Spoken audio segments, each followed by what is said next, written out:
Hey, what's up, y'all? And of course, welcome to another alternative factuals video. And I'm gonna dive in a little bit to the Cloak and Dagger season 2 episode 3 breakdown. But before I get into any of that, please be sure to like, share, and of course subscribe. Leave a comment down below. Let me know what you think about the TV series as a whole, as well as the episodes. Let me know your opinions. Remember, this is an opinion-based channel. And without further ado, let's kind of jump into it. I'm not going to make this video long. I'll try my best to keep this under at least like 8-7 minutes, but let's kind of jump into the episode and break it down for a little bit. So a lot of this went into the explanation of how Mayhem kind of came to be, where we start off kind of figuring out that she was indeed a split off from Detective O'Reilly, where Detective O'Reilly is the more docile parts of her personality, more of those anxiety like related features, but all the aggressive those subconscious feelings that she felt in terms of anger, frustration, all that took a physical form. And that was proven when they actually showed the mice that split during a point in time when she experienced like a high point of fear. Now, even though they did use this episode to kind of tell the backstory of Mayhem and the reason why she's kind of doing what she's doing, for the most part, she's still following a kind of compass. And the reason she kind of is like following a compass is much like they explained in the episode between Tandy and also Detective O'Reilly. They did mention that she still has the same memories, the still life experiences all the way up until the split. And we can naturally assume that O'Reilly is probably in her 30s in the TV show at the very least. So we do know that she lived the same life, had the same experiences, and her choices are still affected by the things that she experienced previously while she was still combined with the original Detective O'Reilly. So for the most part, this episode was just them trying to figure out, hey, where are you taking the girls? Where are they going? They're trying to piece together where the girls are heading, what's really going on, and then as also they're trying to figure out how does Mayhem really operate.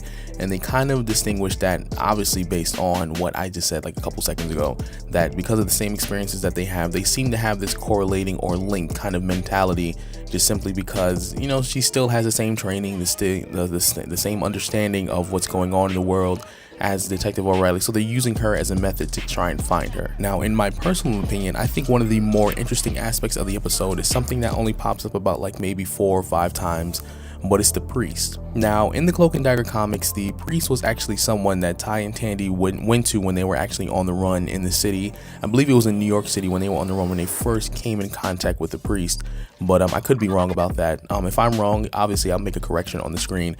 But just the things he had to say during the episode, where a lot of it was just the fact that he simply did not have any more faith in the Bible or the faith in the Catholicism, because he felt like no matter how much good he tried to do or how much better he tried to become, for some odd reason he could not prevent certain things. Obviously, you can feel like a lot of this guilt came from the fact that Tyrone was someone who he really had a relationship with in the school as an advisor, knowing that he was dealing with the death of his brother, something that he never really fully got over as a kid, growing up without that brother, growing up with those experiences, knowing that he wasn't crazy, that the police officer killed him, and then when he grew up, they covered it up and then tried to make it seem like he was telling a lie, or that he was crazy, or that at some point he misinterpreted what he saw, and then that they try to blame his brother simply for being either associated with a gang member or just someone who was a person of color. And the advisor tried to tell him, or tried to, you know, kind of reason with him, and then in season 2 you see that obviously everything comes to fruition. The priest kind of finding out that yes, Tyrone was innocent from Mayhem, but you know, I think that really is what sent him over. Even though he didn't initially react, I think that really what sent him over, understanding that Tyrone really didn't do this, and knowing that Tyrone was telling the truth, and then he didn't believe him also when he was telling him in the advisement session. So even though there was actually a lot of like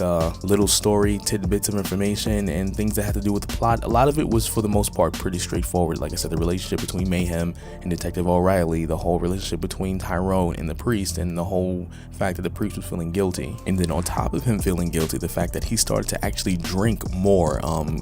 If you remember correctly, in season 1, I think he was a struggling alcoholic, but he for some reason he was able to like fight it off, resist it, and then in this season you see that he fully gives in to his addiction, or kind of gave up on his sobriety, because the guilty feeling was just simply overwhelming for him, knowing that he could have prevented a lot of what happened, and he could have kind of believed believed him or helped him out or did something, and he no longer has faith not only in himself but in God and a lot of the things that happen in his life. So now he's kind of in this weird, awkward place where he doesn't have faith.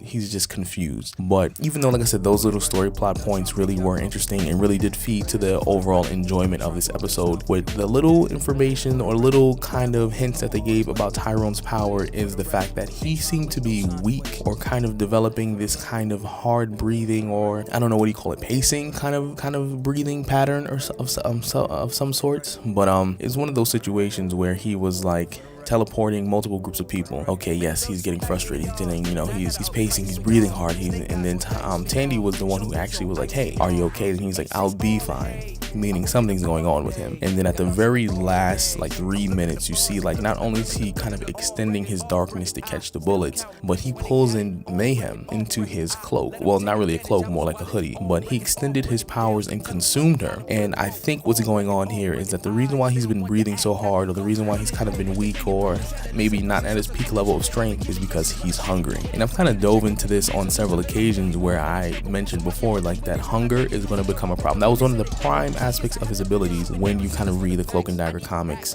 That hunger was something that he could not avoid. Whether they decide to introduce the Predator or the more mystical aspect of things, that's one thing, but for a fact they're going to bring in some aspect of the hunger. He's going to have to consume something in order for his powers to kind of stay sustained and, for him to keep doing what he does. Especially if he's going to be teleporting massive groups of people, there's going to be a huge toll on his body. And I think we're starting to see that, where his powers are now starting to kind of manifest fully, since he has more control over it. And now that hunger is going to start to kick in. But let me know what you thought about episode 3 in the comments down below, your opinions, and about the series as a whole, and about Tyrone or Tandy or even Mayhem. Now let me know what you think. Obviously I don't go over everything, so you can kind of tell me what you feel about it too. And if you're new to the channel, please be sure to like, share, and of course subscribe, and let me know in the comments down below. And I hope to see you later on. Peace out.